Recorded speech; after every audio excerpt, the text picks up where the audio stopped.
जय हिंद छात्रों। आज हम संस्कृत का चैप्टर नंबर 3 लेके आए हैं। उस चैप्टर का नाम है आलस कथा, जो एग्जाम के दृष्टि से बहुत इम्पोर्टेंट है छात्रों।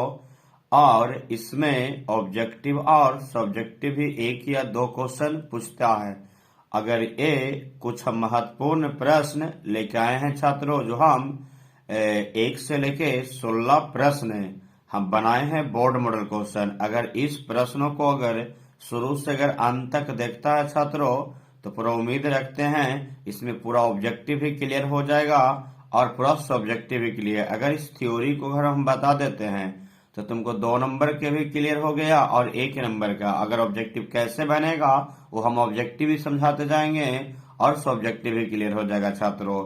अगर वीडियो को शुरू से अंत तक अगर देखता है ना, तो पूरा उम्मीद रखते हैं कि पूरा बढ़िया से अगर समझ में आ जाएगा।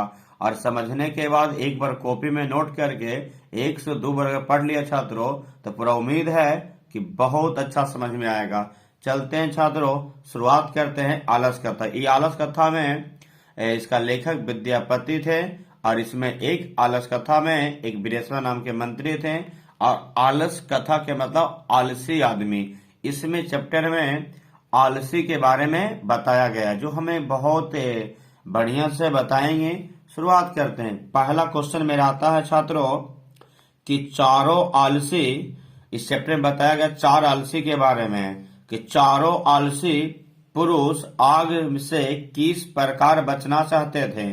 कह रहा है क्वेश्चन में कि 4 गो आलसी था और पुरुष 4 आलसी पुरुष थे जो आग से किस प्रकार बचना चाहते थे।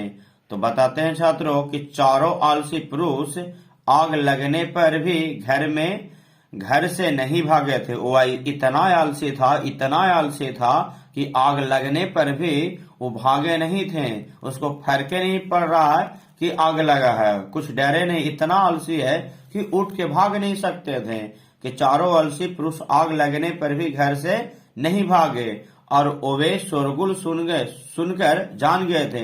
मतलब कहने के लिए छात्रों कि आग लगने के बाद हल्ला हो गया, लेकिन वो चारों ओर से सुन भी गए थे तो भी वो नहीं भाग रहे थे। और घर में आग लगी हुई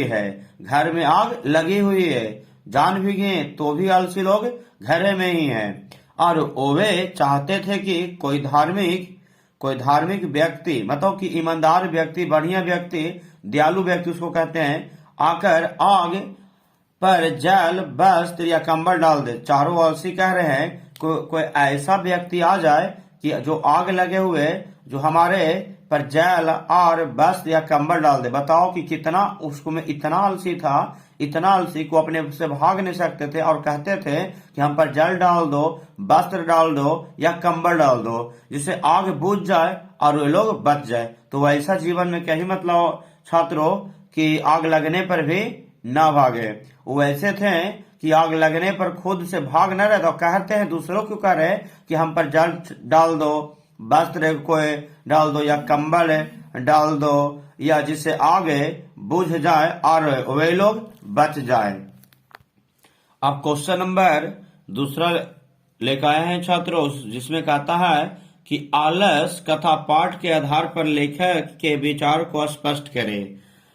आलस कथा पाठ के आधार पर लेखक के विचार को स्पष्ट करें। कहा गया है कि आलस कथा पाठ के लेखक विद्यापति कहते हैं। मतलब इसमें क्वेश्चन ऑब्जेक्टिव पूछेगा छात्रों कि आलस कथा पाठ के लेखक कौन थे, तो बताएगा विद्यापति। आलस कथा पाठ के लेखक कौन थे, तो विद्यापति। और आलसी व्यक्ति बिना परिश्रम किए हुए जीवन व्यतीत करना चाहते हैं। ऐसे कौन से व्यक्ति है जो बिना परिश्रम किए हुए अपना जीवन को व्यतीत करना चाहते थे, बताएगा आलसी व्यक्ति। कौन, तो आलसी व्यक्ति। और करुणिक या दयालु व्यक्ति के बिना वो अपने को मौत से भी नहीं बचा पाता। और आलस मनुष्य का सबसे बड़ा शत्रु है। तो पूछा जाएगा ऑब्जेक्टिव में कि मनुष्य का सबसे बड़ा शत्रु क्या है, तो बताना है छात्रों आलस्य। पूछा जाएगा कि मनुष्य का सबसे बड़ा शत्रु क्या है, तो आलस्य है। मतलब कि उसको बहुत ज्यादा, अगर जिस व्यक्ति के अंदर में अगर आलस्य आ गया ना, तो सोच लेना कि हमें सफल नहीं असफल हो जाएंगे। क्योंकि जो काम अगर 1 घंटा में करना है वो कभी 5 घंटा में होगा, जो उठने के है 5 बजे वो उठेगा 7 बजे, वो आलस्य इसीलिए जीवन को खराब बना देती। इसीलिए अपने जीवन के अंदर में आलस्य आने ना दो छात्रों। कहा गया इसीलिए अपने शरीर में आलस्य के आमंत्रित न करे। जिस दिन अगर जिसे आमंत्रित के मतलब कि निमंत्रण दे देना, अगर जिस दिन निमंत्रण दे दिया ना, समझो कि तुम सफल ना होने जा रहा। अगर जैसे कि रीजन है कि एग्जाम है 8 बजे और तुमको नींद उठेगा 10 बजे, इसीलिए बहुत ज्यादा परेशानी होता है छात्र। इसीलिए कभी भी अपना शरीर के अंदर में आलस्य आने मत देना छात्रों। अगर सुबह में अगर नहीं उठा तो बहुत ज्यादा परेशान। अगर 5 बजे नींद टूट गया तो 5 बजे उठना छात्रों, ये नहीं कि अभी 10 मिनट बाकी है तो 10 मिनट के बाद उठेंगे, इस तरह के ना। जखनी नींद टूट गया उसे जखनी ही उठना है। तो सबसे बड़ा जीवन को खतरा में डालता आलस्य है। इसीलिए बोला गया है ना कि आलस्य मनुष्य का सबसे बड़ा क्या है, शत्रु है। अब क्वेश्चन नंबर आता है दोस्तों तीसरा क्वेश्चन। जो तीसरा क्वेश्चन हमको कहता है कि धूर्त लोक पहचान किस प्रकार हुई। कहता धूर्त लोक की पहचान किस प्रकार हुई। तो रीजन है छात्रों कि बोलेगा धूर्त लोक कहता किसको है। जैसे इस चैप्टर में बताया गया है कि 4 गो ऐसे है आलसी कि बहुत ज्यादा आलसी, उसको कोई इफेक्ट नहीं पड़ता। और धूर्त लोक कहता डुप्लीकेट आलसी को, जो से नकल कर दिया जाता है, नकल। ओरिजिनल जो है 4 है आलसी और हमें कुछ और आलसी बनावटी बना लेता है, उसको कहते हैं धूर्त लोग। धूर्त उसको हम कैसे किस प्रकार हम पहचान करेंगे, कैसे पाए, उसी में बताया गया। तो आलसी लोग के सुख देखकर धूर्त लोग छल से भोजन प्राप्त करने लगे। सुनो पहले, क्योंकि आलसी लोगों सुख को देखकर, आलसी को बहुत सुख मिल रहा था, तो उसे लोग सोचा कि हम भी जरा उसको नकल करते हैं। और उसी तरीका से सुख देखकर धूर्त लोग भी नकल करना चालू कर दिया और धूर्त लोग छल से भोजन प्राप्त करने लगे। धूर्त लोग की पहचान के लिए सोते हुए आलसियों को घर में आग लगा दी। और वही बोला किस लिए, क्योंकि उसकी पता है कि उसको खाने में जो मंत्री थे वीरेश्वर इस चैप्टर में, उसको बहुत ज्यादा खपत हो रहा था। तो बोला कि अब बताओ कि आलसी को देखकर सभी लोगों ने सोचा कि चलो उसको देख के हम लोग भी सुख करेंगे। तो उसको खपत ज्यादा होने लगा, तो सोचा कि चलो इसको कैसे पहचाना जाए। तो इसीलिए बोला गया कि अगर ओरिजिनल अगर आलसी अगर रहेगा तो आग लगाने पर नहीं भागा, अगर डुप्लीकेट रहेगा तो आग लगाने पर भाग जाएगा। तो इसीलिए तो वहां बता दिया गया कि घर में आग लगा दी गई और धूर्त लोग घर में लगे हुए आग को देखकर भाग गए और आलसी लोग सोए हुए रहे। इसी प्रकार धूर्त लोग की पहचान हो गया। तो समझ में आ गया होगा छात्रों कि आग लगने पर कौन लोग भाग गए थे, तो धूर्त लोग। और आग लगने पर कौन नहीं भागे थे, तो 4 आलसियों नहीं भागे। तो किस लगाया गया तो बताएगा कि वीरेश्वर मंत्री थे जो आलसियों को खिलाते थे ना, उसको खपत ज्यादा होने लगा था, इसीलिए उसको पहचान करना बहुत जरूरी था। चलो दोस्तों क्वेश्चन नंबर आते हैं चौथा। जो वीरेश्वर बोला गया कि वीरेश्वर वहां के मंत्री थे ना, तो वीरेश्वर का स्वभाव कैसा था। वीरेश्वर स्वभाव के बारे में वर्णन करना कि वीरेश्वर कैसे थे, कैसे लोग थे, वो ईमानदार थे, कैसा थे, वो सब बताएंगे छात्रों। कहा गया वीरेश्वर मिथिला के मंत्री परंतु आलस्यों के भगवान थे। पूछा जाएगा यहाँ पर ऑब्जेक्टिव क्वेश्चन छात्रों कि मिथिला के मंत्री कौन थे, मिथिला के मंत्री कौन थे। तो बताएगा छात्रों वीरेश्वर थे। मिथिला के मंत्री कौन थे, तो वीरेश्वर थे। और आलस्यों के भगवान तो कौन थे, तो वीरेश्वर थे। क्वेश्चन ऐसे पूछा जाएगा कि आलस्यों के भगवान कौन थे, तो वीरेश्वर थे। और वे सरल स्वभाव के, और बोला जाएगा कि वीरेश्वर कैसे थे, तो सरल स्वभाव के थे, बहुत ईमानदार थे, दानशील थे, दयावान थे। सब ये सभी उनको में नेचर स्वभाव थे, सरल स्वभाव के, दानशील थे और दयावान थे। वे गरीबों और अनाथों के प्रतिदिन उनके इच्छा अनुसार भोजन देते थे। तो बताएगा कि आलस्यों को भोजन कौन देते थे, तो वीरेश्वर नामक एक मंत्री थे। और वो भी भोजन में जैसा चाहते थे ना, वो ऐसा इच्छा अनुसार भोजन देते थे। और वे आलस्यों को दान स्वरूप अन्न और वस्त्र भी देते थे। पूछा जाएगा कि आलस्यों को दान स्वरूप और अन्न वस्त्र कौन देते थे, तो वीरेश्वर देते थे। भोजन कौन देते थे, वीरेश्वर देते। वीरेश्वर का स्वभाव बढ़िया था, दानशील था, दयावान थे और गरीबों को मदद करते थे। और कहा गया किसी प्रकार वे मानवीय गुणों के लिए युक्त मंत्री थे। इस क्वेश्चन में ऑब्जेक्टिव भी क्लियर हो गया छात्रों और सब्जेक्टिव भी हो गया। अब आता है क्वेश्चन नंबर छात्रों 5 नंबर। कहा गया कि आलस कथा पाठ का सारांश लिखें। तो आलस कथा पाठ में महाकाव्य विद्यापति मतलब बोला गया कि आलस कथा का लेखक कौन थे, तो विद्यापति द्वारा लिखा गया था। तो आलस कथा पाठ में महाकाव्य विद्यापति ने मानवीय गुणों के महत्व तथा आलसियों की स्थिति पर प्रकाश डाला। कौन प्रकाश डाला था, तो कवि विद्यापति ने।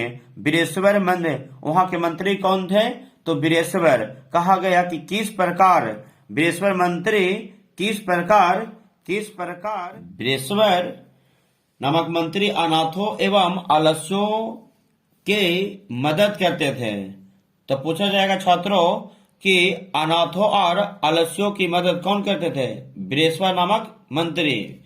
वहां के मंत्री वीरेश्वर थे जो गरीबों और अनाथों आलसियों को मदद करते थे। लेखक के अनुसार आलस्यों का जीवन अत्यधिक कष्टकारक था। कहा गया लेखक के अनुसार आलस्यों का जीवन अत्यधिक कष्टकारक था। तो क्वेश्चन पूछा जाएगा किसकी जीवन अत्यधिक कष्टकारक था, तो आलस्य का। वे अपने जीवन की रक्षा भी दयावान व्यक्ति के बिना नहीं कर सकते। आलस्य मनुष्य का सबसे बड़ा शत्रु है। पहले भी बताया छात्रों कि मनुष्य का सबसे बड़ा शत्रु क्या है, तो आलस्य है, जो सर्वथ त्याग करने का योग है। इस आलस्य को त्याग देना बहुत जरूरी है। अगर नहीं त्यागा तो जीवन में बहुत ज्यादा सफल नहीं सफल बना देगा। क्वेश्चन नंबर है छात्रों, क्वेश्चन नंबर 6, आलस्य पुरुष को आग से किसने निकाला। ये बहुत ज्यादा इंपॉर्टेंट है छात्रों, जरा गौर से समझेगा कि आलसी पुरुषों को आग से किसने निकाला, बहुत ज्यादा इंपॉर्टेंट है। आग लगने पर भी चारों आलसी घर में ही थे। पूछा जाएगा ऑब्जेक्टिव में कि आग लगने पर आलसियों लोग कहाँ थे, तो घर में ही थे। आग लगने पर चारों आलसी कहाँ थे, तो घर में ही थे। वे परस्पर वार्तालाप कर रहे थे। मतलब वार्तालाप माने छात्रों जो चारों आलसी थे ना, आपस में बातचीत कर रहे थे और कह रहे थे। और इसमें किताबों में दिया गया था छात्रों कि उसमें 4 आलसी था, चारों अपना अपना भाषा बोलता है। तो पहला बोलता था कि हल्ला कैसा है, आग लगने पर बोलता है हल्ला कैसा है, किसने कहा था, पहले आलसी ने।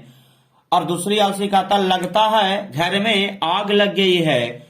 फिर बोलता तीसरा क्या बोलता, कोई धार्मिक व्यक्ति नहीं है जो हमें पानी से भींगी रजाई उड़ा दे। बताओ कि उस आग लगने पर वो लोग ऐसा आलसी है।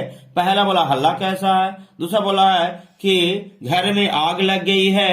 ये फिर तीसरा बोलता कि कोई धार्मिक व्यक्ति नहीं है जो हमें पानी से भींगी रजाई उड़ा दो। तीसरा बोलता है कि कोई धार्मिक व्यक्ति ऐसा आ जाओ कि हमें पानी से भींगी रजाई को उड़ा दो, लेकिन हम भागेंगे नहीं। ऐसा आलसी है को भाग नहीं सकता है। तो चौथा ने बोलता है, वो और लाजवाब बोल देता है कि तुम लोग चुप नहीं रह सकते हो क्या, सो जाओ चुपचाप। किसने कहा था, चौथा आलसी ने। और बोला कि इत्यादि। तभी एक योगी पुरुष ने आकर उनके केसों को पकड़कर घसीटते हुए बाहर निकाला। तो तुमसे पूछा जाएगा कि चारों आलसियों को कैसे निकाला था, तो केस को पकड़कर घसीटते हुए। कौन निकाला, तो योगी पुरुष ने। कौन निकाला, तो योगी पुरुष ने। किस लिए, तो उसको अगर नहीं निकालता तो उसकी। क्वेश्चन नंबर 8वां आता है। 8वां आता कि बढ़ते हुए आलस्यों को देखकर वहां नियुक्ति पुरुष के द्वारा क्या सलाह दी गई थी। सुनेगा छात्रों कि बढ़ते हुए आलस्यों को देखकर वहां नियुक्ति पुरुष के द्वारा क्या सलाह दी गई है। तो बताया गया कि बढ़ते हुए आलस्यों की संख्या में धूर्त एवं परिश्रमी भी थे। मतलब धूर्त लोग बोला जाता है डुप्लीकेट आलसियों को। एक ओरिजिनल था, जो ओरिजिनल 4 आलसी था, और लोगों धूर्त कहा जाए डुप्लीकेट आलसी। तो बढ़ते हुए आलस्यों की संख्या में धूर्त एवं परिश्रमी भी थे। कुछ धूर्त भी और कुछ परिश्रमी भी थे। जब दानशाला में अधिक खर्च होने लगा तो वहां नियुक्ति पुरुषों ने सलाह दिया गया। तो पूछा जाएगा कि किसने सलाह, जब ज्यादा खर्च हो रहा था ना तो किसने सलाह दी थी? तो बताएगा छात्रों, नियुक्ति पुरुष ने सलाह दिया था। जल्द से जल्द धूर्त लोग की पहचान की जाए, वरना हमारा खर्च तो बढ़ेगा ही, साथ ही ज्यादातर लोग मेहनत वरना हमारा खर्च तो बढ़ेगा ही, साथ ही ज्यादातर लोगों मेहनत करने का बजाय बनावटी आलस्य दिखाकर आलस साला में आ जाएगा। तो कह रहे थे कि अगर जैसे 4 गो आलसी थे, रियल में आलसी तो 4 लोग, और उस आलसी में कुछ लोग ऐसे थे कि आलसियों को सुख देख रहे थे और उसको देख के और आगे मतलब कि और उसका नकल करके वो भी खान पीन में लग जाते थे। उसमें कुछ परिश्रमी भी थे, वो भी चल जाते थे। तो हाँ, बृहस्पति नाम के मंत्री थे, उनको ज्यादा खर्च होने लगा। तो बृहस्पति नाम के मंत्री ने बोले कि अगर ऐसा चेक नहीं किया जाएगा तो बहुत ज्यादा खर्च हो जाएगा। तो इसीलिए नियोगी पुरुष क्या बोलते हैं कि एक नियुक्ति पुरुषों ने उनको सलाह दे दी मंत्रियों के। तो उस तरीका से अपना बताते हैं कि ज्यादातर लोगों की मेहनत करने के बजाय बनावटी आलस्यों को दिखाकर आलस सला में आ जाएगा। इसीलिए वो अपना पहचान किया जाएगा। अब आते हैं क्वेश्चन नंबर 9 कि कहा गया कि चारों आलस्यों का संवाद अपने शब्दों में लिखे। ये क्वेश्चन बहुत ज्यादा इंपॉर्टेंट है छात्रों। चारों आलस्यों का संवाद अपने शब्दों में लिखे, बहुत ज्यादा इंपॉर्टेंट है। ये क्वेश्चन सुनेगा बहुत मजा आएगा। कहा गया कि जब आलस सला में आग लगाई गई और सभी धूर्त लोग भाग गए। सुनेगा, जब आलस सला में आग लगाई गई और सभी धूर्त लोग भाग गए। धूर्त लोग डुप्लीकेट, और जो ओरिजिनल है जो आग लगने पर भी नहीं भागे थे। और पहला आलसी कहता था, पहला आलसी क्या कहता है? अरे हल्ला क्यों हो रहा है? तो तुम ऑब्जेक्टिव में पूछा जाता है कि अरे हल्ला क्यों हो रहा? ये कौन से आलसी बोला था? पहला आलसी। तो पहला आलसी क्या बोला था? अरे हल्ला क्यों हो रहा है? अब दूसरे ने कहा लगता है घर में आग लगी। तो तुमसे पूछा जाएगा ऑब्जेक्टिव में कि आलस सला में कि दूसरा व्यक्ति क्या बोला था? तो बोलता लगता है घर में आग लग गई है। तो बोलता अब तीसरा आलसी कहता है क्या इस समय कोई ऐसा धार्मिक व्यक्ति नहीं है जो हमें भींगी चादर उठाकर आग से बचा लो? बताओ कि आग लगा, इतना आलसी था कि आग लगने पर भी नहीं भागा, और कहता है कि कोई ऐसा व्यक्ति नहीं है, धार्मिक व्यक्ति नहीं है जो हमें भींगी चादर उठाकर आग से बचा ले।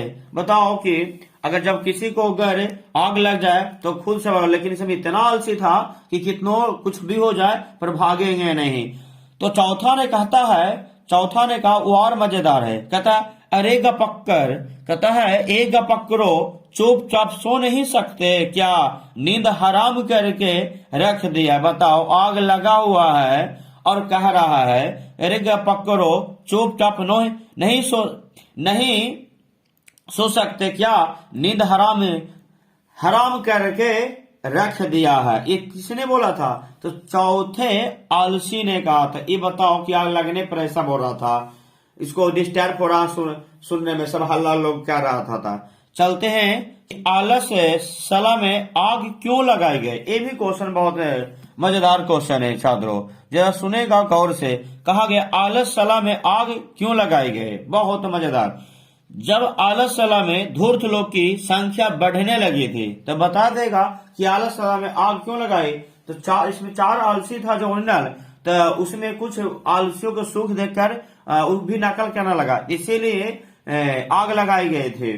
तो बोला गया कि आलस सला में धूर्त लोग की संख्या बढ़ने लगी थी। तो जैसे ऐसा आलसी था रियल में 4 गो, उसकी संख्या बढ़ने लगा था, इसीलिए वो आलस सला में आग लगा दी। पर क्वेश्चन और पढ़ के सुनाते हैं छात्रों। जब आलस सला में धूर्त लोग की संख्या बढ़ने लगी तो वहां नियुक्ति कर्मचारियों ने धूर्त लोग की पहचान करने के लिए आलस सला में आग लगा दी। तो सुनेगा, कर्मचारियों ने धूर्त लोग की पहचान करने के लिए आलसशाला में आग लगा दी और सारे धूर्त लोग भाग गए थे। जो डुप्लीकेट आलसी थे ना छात्रों, जो आग लगने पर भाग गए थे और आलसी लोग सोए रहे। इसी प्रकार आलसियों की पहचान हो गई। तो जैसे कहा गया, मेरा कहने की रीजन है, जो ओरिजिनल आलसी था ना आग लगने पर भी नहीं भागे, जो डुप्लीकेट आलसी था ना आग लगने पर फरार हो गए। 9 2 11 हो गया। कहा गया क्वेश्चन नंबर 11वां नंबर, आलस कथा पाठ के लेखक कौन है और इस कथा में क्या शिक्षा मिलती है। इसमें ये भी क्वेश्चन बहुत बढ़िया है छात्रों। कहा गया आलस्य कथा पाठ के लेखक कौन है, इसका बता दिए 1 नंबर मिल जाएगा। और उस कथा से क्या शिक्षा मिलती है वो बता दिएगा आंसर, तो 2 नंबर हो गया। आलस कथा पाठ के लेखक के मैथिली कवि विद्यापति थे। तो पहले भी बता दिए छात्रों कि आलस कथा पाठ के लेखक कौन थे, मैथिली कवि विद्यापति जी है। और इस कथा में हमें क्या शिक्षा मिलती है सुनेगा। यह शिक्षा मिलती है कि जिंदगी में कभी भी आलस्य नहीं रखना चाहिए। सुन लो छात्रों, ये बहुत ज्यादा इंपॉर्टेंट पॉइंट है कि जिंदगी में कभी भी आलस्य नहीं रखना चाहिए। जिस प्रकार लोहे में जंग कहता है कि जिस प्रकार लोहे में लगा हुआ जंग लोहे को खत्म में खोखला कर देता है, उसी प्रकार मनुष्य की आलस्य उसे ही बर्बाद कर देता है। सुन लिए छात्रों, बहुत अच्छा पॉइंट है, फिर से सुना देते हैं। कहा गया है कि जिंदगी में कभी भी आलस्य नहीं रखना चाहिए। जिस प्रकार लोहे में लगा हुआ जंग लोहे को खत्म खोखला कर देता है, उसी प्रकार मनुष्य आलस्य उसे ही बर्बाद कर देता है। तो मनुष्य को खोखला कौन कर देता है? आलस्य लोग। और लोहे के कौन खोखला कर देता है? पता है, जंग है। लोहे में जंग अगर लग गया तो लोहे का बर्बाद कर दिया। और मनुष्य में जिस दिन आलस्य आ गया ना तो मनुष्य को भी खोखला कर देगा। तो कहा गया आलस्य मनुष्य का सबसे बड़ा क्या है? शत्रु है। सबसे बड़ा जीवन का इस असफल बनाने वाला। अगर जिस दिन अगर मनुष्य में आलस्य आ गया ना, समझो कि तुमको जो भी काम सोच रहा है ना कि हम इस बजे उस टाइम में कर देंगे, उतना बजे हम पढ़ लेंगे, 10 बजे पढ़ लेंगे, नहीं हो पाएगा। इसीलिए कभी भी अपना जीवन में आलस्य को मतों की कहा गया इनवाइट मत को, अंदर डालो मत। निमंत्रण कभी भी देना ही नहीं है। चलते हैं क्वेश्चन नंबर 12। वर्मा कहता है कि आलसशाला के कर्मियों ने आलस्य की परीक्षा क्यों ले गए थे? ये भी बढ़िया क्वेश्चन है। आलसशाला के कर्मियों ने आलस्यों की परीक्षा क्यों ली गई? तो आलसियों को सुख देखकर कुछ धूर्त लोग, जब आलसियों को सुख कहा गया, आलसियों को सुख देखकर कुछ धूर्त लोग, धूर्त बार बार कहते हैं, बता रहे हैं कि वो डुप्लीकेट थे, आलस्य रियल में चारों थे। लेकिन उस गांव लोगों ने उसको देखा कि आलस के बहुत सुख है, आलसियों को बहुत सुख है मिल रहा, चलो हम लोग भी आलस बन जाते हैं। तो उसी को डुप्लीकेट आलसी को कहा गया धूर्त है। तो आलसियों को सुख देखकर कुछ धूर्त लोग बनावटी आलस्य दिखावा करके आलसशाला में भोजन, वस्त्र, दान आदि प्राप्त करने लगे थे। तो धूर्त लोग क्या चीज करने लगे थे? तो भोजन करते थे, वस्त्र, दान और आदि प्राप्त करने लगे। जब व्यय माने खर्च बढ़ने लगा तो आलसशाला के कर्मियों का आशंका हुई कि उन्होंने असली आलसियों की पहचान करने के लिए आलसियों की परीक्षा ली गई थी। क्वेश्चन छात्रों 15 नंबर आता है कि आलस कथा पाठ में किसका वर्णन है? सुनेगा छात्रों बढ़िया से। आलस कथा पाठ में किसका वर्णन है? तो मैथिली कवि विद्या द्वारा रचित पुरुष परीक्षा ग्रंथ से लिया गया था। पूछा जाएगा, ये भी ऑब्जेक्टिव क्वेश्चन है कि मैथिली कवि विद्यापति द्वारा रचित पुरुष परीक्षा ग्रंथ, तो ये इनके द्वारा रचित है। मैथिली कवि विद्यापति द्वारा रचित है क्या? तो पुरुष परीक्षा ग्रंथ है से लिया गया था। तो पुरुष परीक्षा किसका था? तो मैथिली कवि विद्यापति द्वारा रचित था, वही लिखे थे। और आलस कथा पाठ में आलसियों के जीवन के बारे में तो पूछा जाएगा, आलस कथा पाठ किसका जीवन वर्णन किया गया? तो आलस्यों जीवन के बारे में बताया गया था। जिस प्रकार स्त्रियों की गति गति उनके पति हैं। बताया गया कि जिस प्रकार स्त्रियों की गति कौन है, तो पति है, और बच्चों की गति कौन है, तो माँ है। उसी प्रकार आलस्यों की गति कौन होते हैं, तो दयावान पुरुष है। यदि दयालु लोग इस दुनिया में न हो तो शायद आलस्यों का जीना क्या होगा, नामुमकिन हो जाएगा, मतलब मुश्किल। इसीलिए बोलो कि अगर आलस्यों को जीने के लिए कोई दयावान पुरुष होना चाहिए। अगर नहीं होगा तो फिर उस भूखे मर जाएगा। क्वेश्चन नंबर 14 नंबर आता है कि आलसला में आग लगने पर क्या हुआ। सुनेगा छात्रों, कहा गया कि आलसला में आग लगने पर क्या हुआ। तो आलसला में जब आग लगाई गई तो सारे दूर लोग वहां से फरार हो गए। 9 2 11 हो गए। तो 9 2 11 कौन हो गए थे, डुप्लीकेट आलसी, लेकिन ओरिजिनल है जहां है वह सोए रह गए थे। तो आलसला में जब आग लगाई गई तो सारे धूर्त लोग वहां से फरार हो गए, और चारों आलसी लोग अभी भी वही सोए हुए आपस में बात कर रहे थे। फिर उन्हें किस प्रकार के घिसटते हुए यहाँ से निकाला गया। छात्रों आते हैं, विद्यापति कौन थे, उन्होंने किस ग्रंथ की रचना की तथा और आलस कथा में किसकी कहानी है और 6 वाक्यों में लिखे। सुनेगा छात्रों, बहुत बढ़िया। पहला तो बोला विद्यापति कौन थे, तो बताया गया विद्यापति बिहार के मिथिला प्रदेश के मैथिली भाषा के सुप्रसिद्ध कवि थे। तो पता चल गया छात्रों की विद्यापति कौन थे। विद्यापति बिहार के रहने वाले, बिहार के और मिथिला प्रदेश के मैथिली भाषा के सुप्रसिद्ध क्या थे, कवि थे। उन्होंने पुरुष परीक्षा नामक ग्रंथ की रचना की थे। तो बताना है कि पुरुष परीक्षा नामक ग्रंथ की रचना किसने किए थे, तो बताएगा विद्यापति ने। और कहा गया कि आलस कथा पाठ में बताया गया है कि आलसियों किस प्रकार अपना जीवन व्यतीत करते हैं। तो दयालु व्यक्तियों के बिना आलसियों का जीना मुश्किल हो जाता है। और इस पाठ में मंत्री बृहस्पति ने आलसियों की खूब सहायता की। तो बताएगा आलसियों की खूब सहायता कौन किए थे, बृहस्पति। तो आलस कथा में मतलब आलस कथा के में मंत्री कौन थे, तो बृहस्पति थे। बृहस्पति एक बहुत बढ़िया आदमी थे जो आलसियों के बहुत सब कुछ हेल्प करते थे बृहस्पति ने, जैसे खाना पीना वस्त्र हो गया, सारा चीज देखभाल उन्हीं को था। तो आलसियों को खूब सहायता की और उनका जीवन बचाया। आलसियों का मनुष्य का सबसे बड़ा शत्रु होता है। क्वेश्चन मेरा ये लास्ट प्रश्न आता है आलस कथा का। कहता मंत्री बृहस्पति की विशेषता का विशेषताओं का मतलब होता है छात्रों गुण होता है। चाहे विशेषता पूछेगा तो यही आंसर बताना है, गुण भी कहेगा तो यही, विशेषताओं या गुण, मतलब कि बृहस्पति का अंदर की गुण क्या होता है। तो सुनेगा छात्रों बढ़िया से।